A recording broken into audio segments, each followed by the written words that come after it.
مرحبا وكيف الحال؟ ما في اشي اسمه يوم فري او وجبة مفتوحة في الكيتو. هذا الطبيعي، لانه اللحظة اللي بتكسر فيها حمية الكيتو غالبا بتكون رحلة طويلة من العذاب ما بتقدر ترجع فيه من جديد. بمناسبة قدوم شهر رمضان المبارك وعيد الفطر، كل عام وانتم بخير. واللي عامل ملتزم بالكيتو وبفكر انه يطلع بالعيد من الكيتو، فهذه الحلقة اكيد إله. واللي بتحضر في اي وقت من السنة اذا بتفكر تطلع من الكيتو، فبرضه هاي الحلقة بتجاوب على كل اسئلتك واستفساراتك. في حلقتنا اليوم حنحكي عن الاسباب الاساسية اللي بتخلي الشخص يثبت في وزنه، خصوصا في رمضان وحتى غير رمضان. حنحكي لما انت بتاكل النشويات في اليوم الفري ايش بيصير بجسمك، واكيد ايش تعمل بعد اليوم الفري واثناءه حتى تزيد من سرعة الحرق بعد العودة للحمية، حتى تكون اجازة بسيطة مش رحلة طويلة الابعاد. فبداية حلقتنا لليوم اكتب لي بالتعليقات قديش نزلت انت بوزنك خلال الشهر الماضي، واكتب لي متى بتفكر تطلع وايش ناوي تاكل لما بتطلع من الكيتو. واكيد بس احكي سؤال للناس اللي ما قدروا يلتزموا الشهر الماضي: هل لهالدرجة الأكل أهم بالنسبة إلك من صحتك؟ حرام أنت تكون من الناس اللي عم تتنازل شوي شوي عن أحلامك بصحة كويسة وبترضى تضلك عايش بأمراض علاجها معروف. ببداية حلقتنا لليوم أكيد جيب ورقة وقلم وفنجان قهوة، خلينا نحكي بكل التفاصيل كيف نزيد سرعة الحرق بعد رمضان، بعد العيد أو بعد اليوم المفتوح. في بداية الحلقة خلينا نجاوب على الناس اللي بيسألوا ليش زاد وزني في رمضان. بطبيعة الحال زاد وزنك برمضان لأنك مش ملتزم بالحمية وما رح ينزل تحصيل حاصل، ومن المستحيل ينزل وزنك برمضان إذا ما اتخذت حمية تنزل وزنك. فمن تجربتنا بالعيادة كل المشتركين اللي التزموا معنا ولا شخص فيهم واحد زاد وزنه برمضان.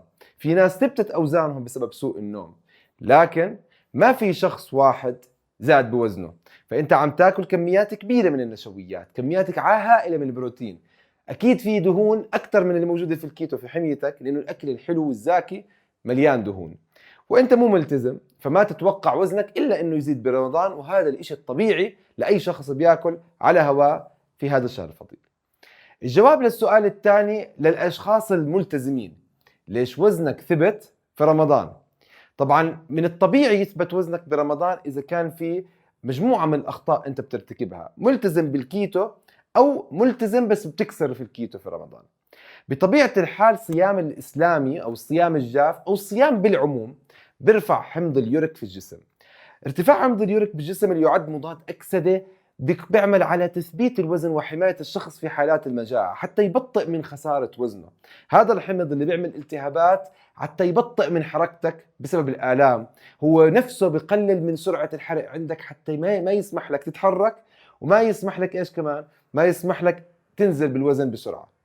الصيام الإسلامي أو بزيد من ارتفاع اليوريك أسيد حسب الدراسات الموجودة في الدراسات السعودية، فارتفاع اليوريك أسيد مقرون بالصيام الإسلامي. هذا اليوريك أسيد لما يرتفع بكل بساطة ببطئ الحرق وبثبت وزنك. إذا أنت من الناس اللي بعد ما بتفطر بتكسر بأي نوع من أنواع سكر الفواكه، سواء كان من عصيرات فواكه، سواء كان من حلويات، سواء كان حتى من الفواكه نفسها، هذا السكر بيعطي رسائل مباشرة للكبد انه اعمل مقاومة انسولين في الكبد، ما تستجيب للسكر هذا وحوله مباشرة الى دهون. السكر عندك الفواكه الموجود فيها وظيفته بالحياة زيادة وزنك، فاذا انت عمالك بتاخذ سكر فواكه حيرتفع عندك اليوريك اسيد برضه كمان، انه السكر فواكه بيمتص الاي تي بي من الكرياتين وبيحولهم ليوريك اسيد، فبيثبت السكر فواكه وزنك على طريقتين: بيرفع اليوريك اسيد بيرفع مقاومة انسولين. الشغلة الثالثة هي تقطع النوم. من احد السمات الموجودة في رمضان هو عدم الاستقرار في النوم، يعني عمالك بتنام الساعة فرضا 11 او 12 او 1 وبتصحى على الساعة 3 تتسحر وتسحر اللي حواليك، بعدين بترد بتنام، بعدين بتصحى، بعدين بتنام بالعصر، فانت بتنام 3 مرات في اليوم. عملية اليوم متقطع حسب الدراسات برضه بترفع اليوريك اسيد، فبالتالي بتثبت الوزن. واذا انت اصلا ما بتنام، فاللي ما بينام ما بينزل بالوزن كمان. اما النقطة الرابعة فالمبالغة في استهلاك اللحوم. الاشخاص اللي بيعملوا صيام طويل وشهر رمضان صيامه طويل ببالغوا بعضهم في استهلاك اللحوم. اللحوم فيها مادة البيورين، واللي لما تدخل على الكبد بيتم تحويلها إلى يوريك أسيد، واليوريك أسيد بثبت الوزن. بالإضافة إنه هذا اللحم اللي أنت بتاكلها جزء كبير منها إذا أكثر من قدرتك، أكثر من 250 300 جرام في اليوم، بتتحول في الوجبة هذه إلى جلوكوز، والجلوكوز بقلل بيرفع الانسولين، والانسولين بوقف عملية الحرق. النقطة الخامسة للناس اللي بيلتزموا بشرب الليمون وخل التفاح، الليمون وخل التفاح كلاهما بيقلل من اليوريك أسيد في الجسم، فلما أنت تصير صيامك جاف ما عم تاخذ الليمون وخل التفاح بيصير أسهل إنه يرتفع اليوريك أسيد بسبب افتقادك للفيتامين سي، واللي إحنا بشكل عام جزء كبير منه برمضان بنقلل من استهلاك الخضار. الخضار فيها بوتاسيوم وفيها فيتامين سي، البوتاسيوم وفيتامين سي بيمنعوا ارتفاع اليوريك أسيد. وهون بنوصل لفوائد وأضرار الدخول والخروج من الكيتو. قبل ما نبلش بالأضرار اللي هي طبعا هي الطاغية، فوائد الخروج من الكيتو إنه أنت بتجرب الأعراض الخروج من الكيتو، بتجرب بعد ما أنت كنت في قمة نشاطك إنك تصير في قمة التعب والإرهاق، بتجدد بتشحن نفسك نحو الاستمرار لقدام. مشكلتها إنه كتير من الناس إذا ما حط فترة زمنية للخروج بتصير هذا الخروج مطاط وبيخسر كل اللي كسبه بسبب الفجع وزيادة استهلاكه من السكريات والبروتين والدهون لما يطلع من الحمية. لما انت بتطلع من الحمية حتلاحظ الاشياء واللي كل اللي طلعوا في رمضان بيعرفوا، واللي راح يجربوا في العيد راح يعرفوا هذه الاعراض. اول اشي انه انت بتصير بحالة هبوط سكر ارتدادي بعد الوجبة، يعني بتكون كتير مبسوط بعد اثناء الوجبة وعمالك بتاكل والطاقة عندك عم بتزيد، السكر سريع جدا في اعطاء الطاقة، لكن بعد ساعتين لثلاثة بتبلش يهبط عندك السكر وبصير في أدنى مستوياته بسبب إفراز الإنسولين المبالغ فيه. النتيجة حتحس بدوخة، حتحس بنعس، ما حتقدر تكمل نهارك، وأكيد راح تحط راسك وتنام. المشكلة إنه نومك بسبب كثرة السكريات والهبوط والارتفاع بالسكر اللي عماله بصير بكون مش مستقر، فلما بتصحى تاني يوم بتكون على غير المعتاد، نومك كفاءته أقل، خصوصا انه انت تاني يوم بتصحى منفوخ وحاس حالك لازم تروح على الحمام، وبسبب كثرة استهلاكك للأكل اللي صارت في اليوم الثاني. اللي بياكل نشويات ما بيعرف يتوقف عن الأكل، فغالبا كمية الأكل بتتجاوز قدرته على الهضم، غالبا كمية الأكل أكثر من قدرته على الحرق، غالبا كمية الأكل راح تزيد وزنه.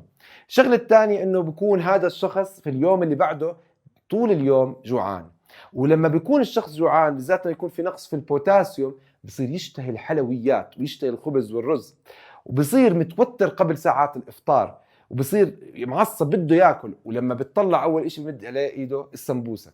فهذا الشخص جوعان بسبب كثرة خروجه من الكيتو، بكون متشوش على التركيز، مش قادر يركز، أداؤه في العمل بنخفض. بالعكس المفروض واحد لما يكون صايم يكون أداؤه في العمل أعلى، ما في إشي هي، لكن اللي بياكل نشويات ما عنده تركيز في حياته. واكيد هذا الشخص حيكون عنده احتباس بالسوائل، مو قادر لا يشلح ولا يلبس بدبلته من السوائل المتراكمه في جسمه، ولا حتى بنطلوناته عم تدخل فيه زي العاده، والتغيير بيكون بين يوم وليله بسبب السوائل. بالاضافه انه نقص الفيتامين بي 1 اللي بيصير مع كثره استهلاكك للسكريات بخلي طاقتك في اليوم الثاني منخفضه. اذا انت من الناس اللي عندك خدران بايديك زاد برمضان، او عندك صرت تحلم كوابيس برمضان، فهو بسبب نقص الفيتامين بي 1 الناتج من كتر استهلاكك للنشويات والسكريات. وهون بنوصل لايش هي نصائحي لك حتى انت تنزل بوزنك اللي ثبت برمضان، او انك تزيد سرعة نزول وزنك والحرق بعد رمضان. اول نصيحة لك انك ما تطلع من الكيتو. اذا انت ملتزم بالكيتو ما تطلع من الكيتو. ليش توقف انت نزول وزنك؟ ليش تضيع تعبك في رمضان بانك تطلع من الكيتو؟ استمر لانه في بعده عيد الاضحى، استمر لانه في بعده نهاية السنة، خليك توصل لوزنك بعدين كل شو ما بدك، بعديها بنحكي. الشغلة الثانية انه هي فرصة انه انت من العيد تغير كل عاداتك اللي صارت في رمضان، عادات السهر، عادات الزيادة في الأكل. فإذا وزنك ثابت هي فرصة إنه أنت تغير للالتزام في العيد، مش تغير لأنك أنت تاكل بزيادة في العيد. ممكن تعمل إنك تصوم 6 من شوال، يعني يوم العيد تخليه يوم استثنائي، ممكن تسمح بإشي تاكله بالليل قبل ما تنام، وتاني يوم تبلش صيام 6 من شوال. صيامك في 6 من شوال كتير أحسن من صيام رمضان، لأنه ما في المغريات والتحديات اللي بتصير على وجبة الإفطار كل يوم خلال رمضان. والله يكون بعون المريض في رمضان. النقطة اللي بعدها انك تاخذ مصادر غنية من الفيتامين بي 1. الفيتامين بي 1 هو اللي بيرفع عملية الحرق، هو الاساس في عملية الحرق في جسم الانسان، واللي صار في نقص كثير بسبب نقص استهلاكك لمصادره والستريس الناتج عن السهر وكثرة تناول السكريات. خذ مصادر غنية بي كومبلكس او الكبدة، او حتى انك تاخذ خميرة البيرة، فهي مصدر ممتاز. الشغلة الثانية، روح على مصادر البوتاسيوم. العصير الأخضر أو الورقيات بشكل عام غنية جدا بالبوتاسيوم. البوتاسيوم بقلل ببساطة من مقاومة الأنسولين، وبقلل من ارتفاع حمض اليوريك، بالإضافة أنه بيعطي شبع وبيعطيك مغنيسيوم اللي بيهدي من أعصابك وعضلاتك، فبتصير تنام أعمق لما بتاخده.